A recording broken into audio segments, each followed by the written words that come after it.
you know, there's several elements to this game that could make it unique. Let's talk about the good stuff first. The first thing this game has that's going strong for it is housing. Housing is really dynamic.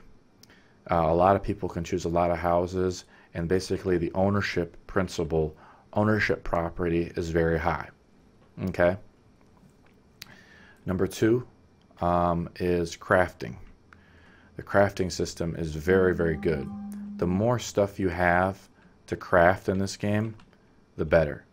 If I take element A and mix it with element B to get element C, and the more combinations I do, and see if I hit B, here's my book. So this game is already on a really good path.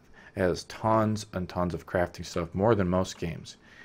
And you'll be able to skill into this too. So that'll be really interesting. Like the best gear I think this game is planning to do is crafting, which helps out the PvEers and the people who want to be merchants and the people who want to be crafters. Cool. You know, that's fine. The thing is this game that's a very strong point, and they're only going to improve it. So if I can take any element and combine with any element, and don't tell the players a recipe, let them find it out, or I have to buy a recipe, things like that.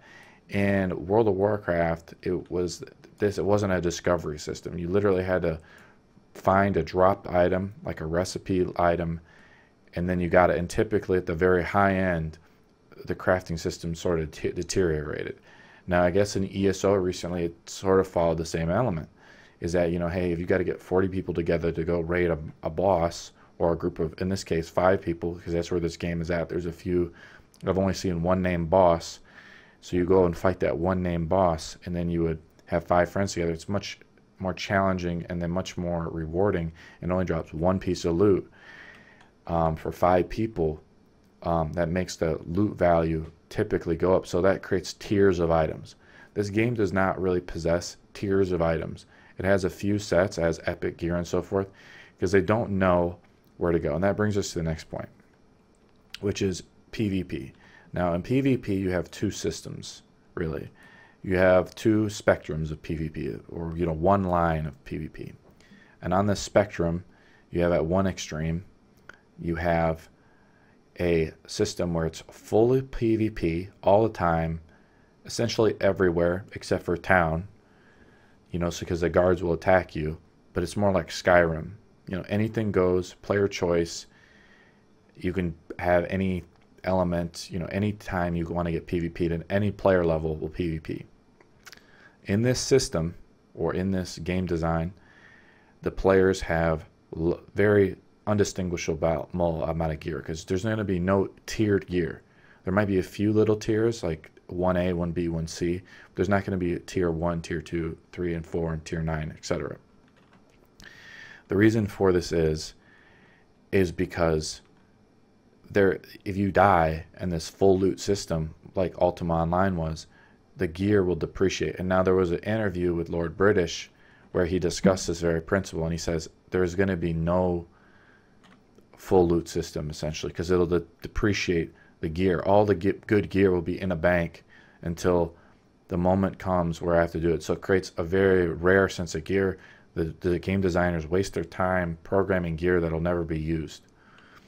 That's one extreme. The other extreme is a no PvP system, or a very consensualized PvP system, where you have no PvP in any zone, and then you have players, or consensualizing, sort of like the Order Chaos system in UO, or like in Warframe, I think, right now, where there's, or in, what was it, Path of Exile, which is a free-to-play MMO, where you have basically battlegrounds, where the players consensualize, they agree, they want to fight in a battleground, and that's where another tier of gear. Now, in this system where it's more PvE-oriented, you have a system where there's many tiers of gear, because there's no full loot. In other words, when a player kills another player, they don't lose their gear. They're just inconvenienced. They have to run back to their body from the graveyard. Not a big deal. And that's kind of how World of Warcraft was. And then you might lose durability in this game right now. So, and that's it. Let me, before I get off topic, that game, in this system, they have many tiers of gear, so it really appeases the PvE crowd, but sort of moves away from the PvP crowd. Now, most people, what I see going, let's talk about what's going on in this game currently, what I currently am seeing and observing. I don't see very many PvP people. There's like a few people that are very high level already, that are like level 60, and they're just stomping people, even like me, who are level 40, because they're going to have the level difference. I think it makes them easier to attack and crit at people if they're much higher level than you. Which Ultima, that really wasn't the case as much, because you were based on skills. Yes, if I had a higher skill, I could still attack you. But this game, you know, my level, I can put points into strength and have more HP, etc., etc. So the level difference in this game makes those players an echelon above all the other players, and so it makes them very easy to kill you when you're PvP flagged. But this game, you currently can't. You're not opened, and unlike in UO, which some people are trying to pay for the UO experience. There's no full loot. There's no full PvP set in a sense. And what I was listening to or reading about in an interview with Lord Richard, he said a lot of game masters complained because a lot of people knew the game. This guy would basically, there was a lot of scammers in UO. You know, it was a good life lesson, you know, ability.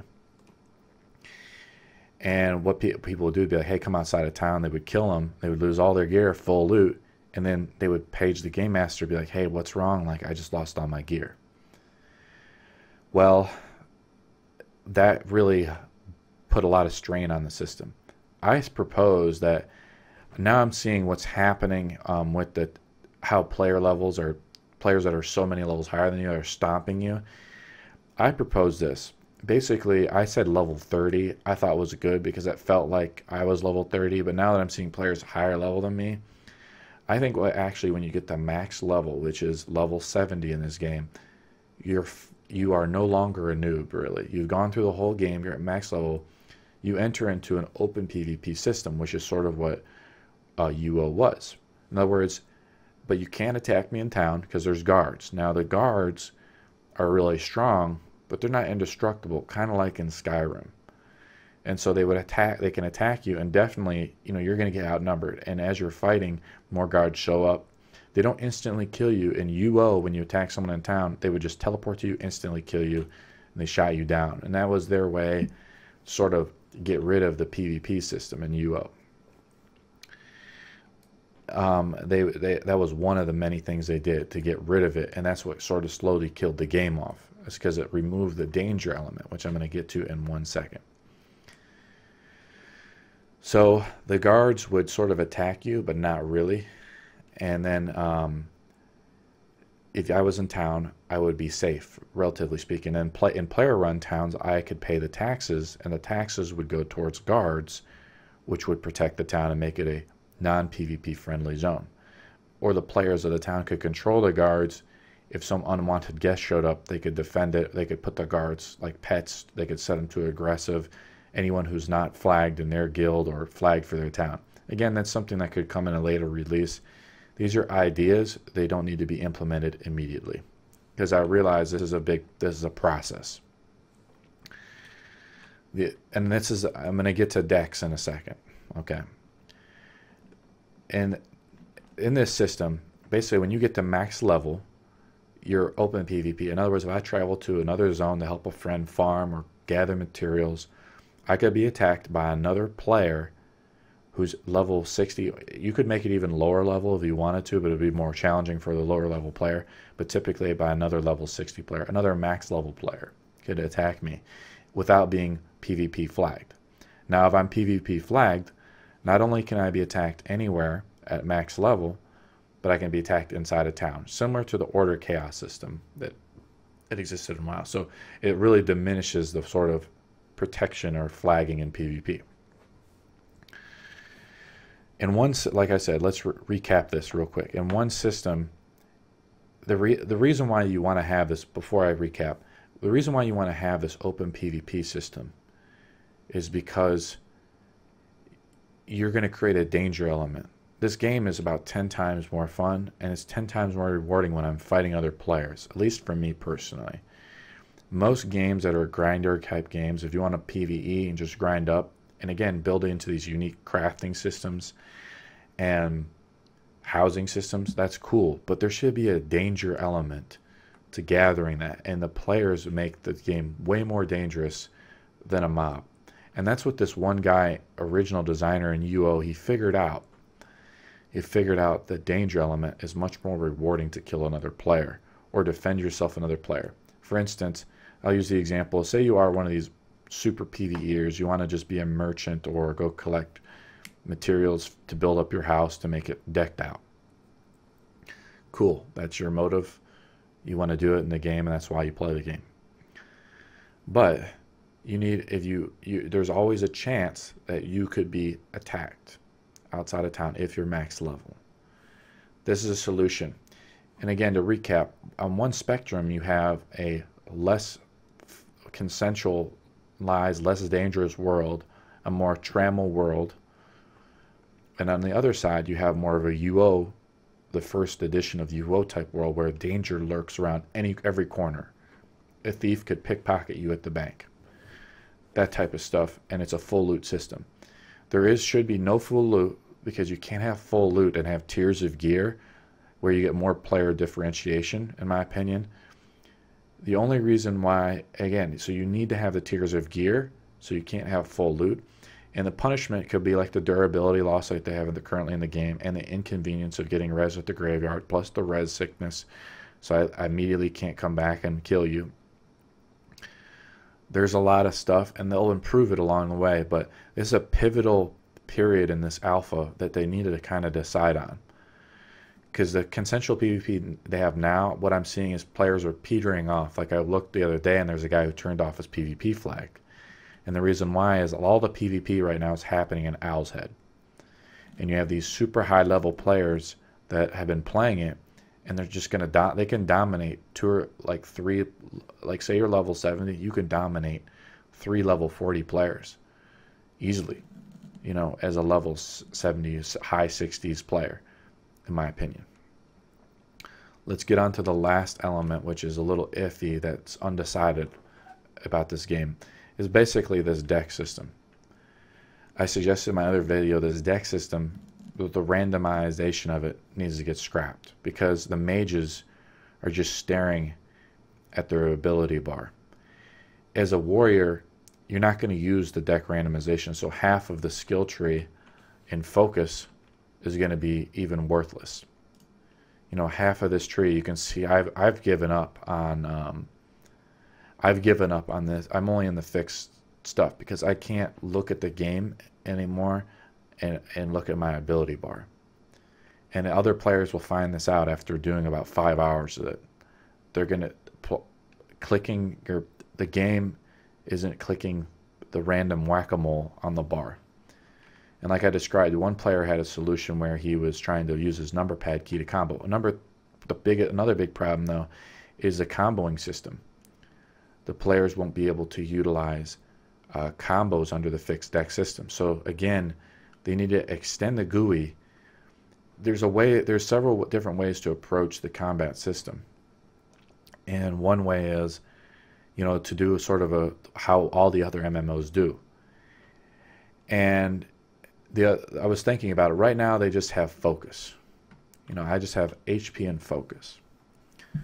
One way to do it is, if you want to make a more unique system, you have more stat-like abilities. In Dungeons and Dragons, you have 6 stats: strength, dexterity, constitution, which is like your body, wisdom, which is like clerical type stuff, intelligence, which is like wizards. What was the last one? Dang it, it's not coming to mind. What was it? Willpower, I think, was the last one. I'm not sure, because basically you'd make a willpower save. I think that was based off intelligence, so I'd have to look it up real quick, but I don't want to. But basically the whole idea is they had more than just 2, which is just HP and mana. Some game systems only have 3, which is HP, mana, and stamina, like in ESO. When I do a little roll with my character, let's see if I can do one real quick. I can't do one. It's not buggy, but when I do a roll, when I roll forward, I use focus right now. Well, in ESO, I would use stamina. When I block, I would use stamina. So the combat system, the ability bar system needs a lot of work.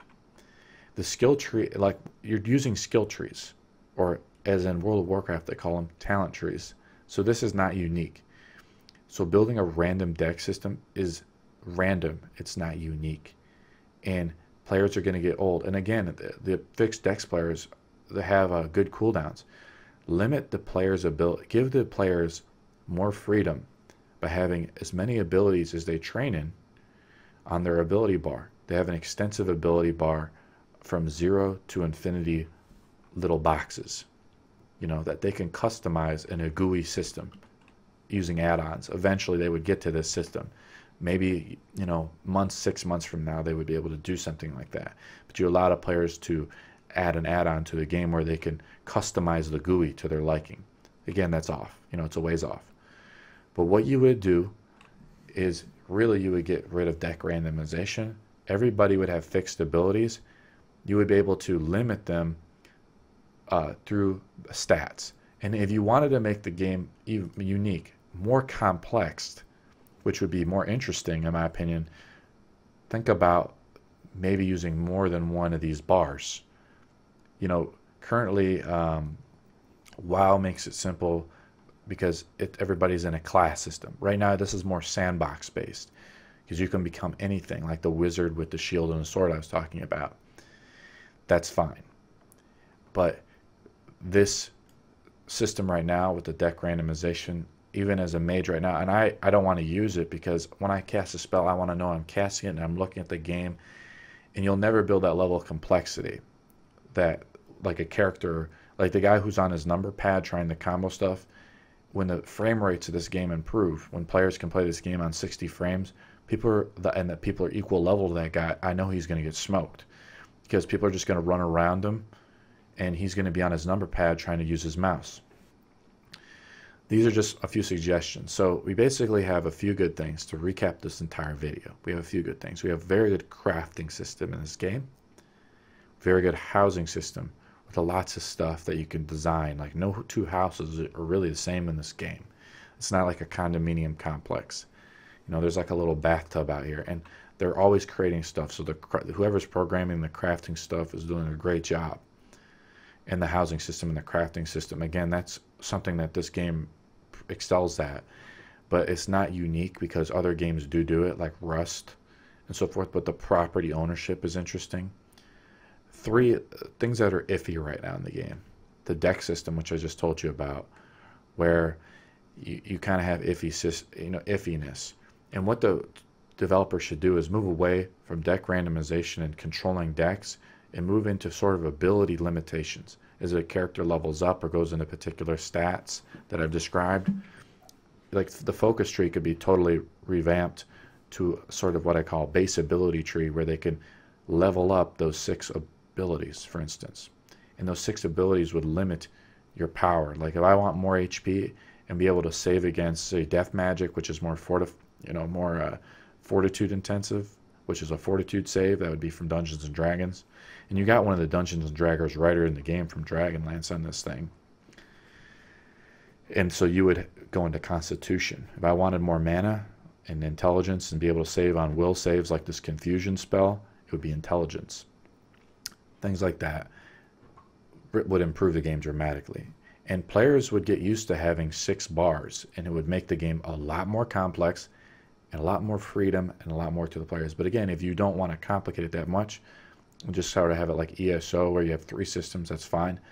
2 is a little strange because you're wrapping man. I just don't think you're going to constrain the system enough with just 2 straight abilities, because I roll and then that somehow affects my magic. It doesn't make sense really in my opinion.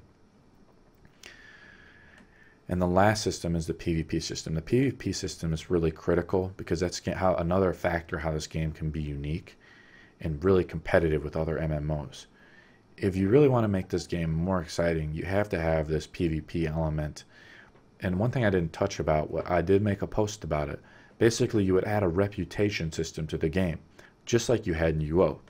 The reputation system can only exist if you have open PvP, where a good player or a bad player kills a good player, or vice versa, In one system you have criminals or bandits, the other system you have heroes or people that live by valor and virtue. See, we haven't seen anybody really with the open PvP flag, you know, while I'm even sitting here talking through this video, because they don't want to get stomped by these high-level players.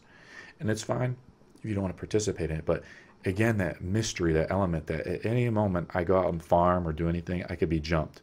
Now, I played on the WoW Thunderlord server and other servers, and open PvP happens a lot less than you think, and players wouldn't die as much. Yes, it would be an inconvenience, but trust me, it would be rewarding, because the game would be about 10 times more exciting than even now.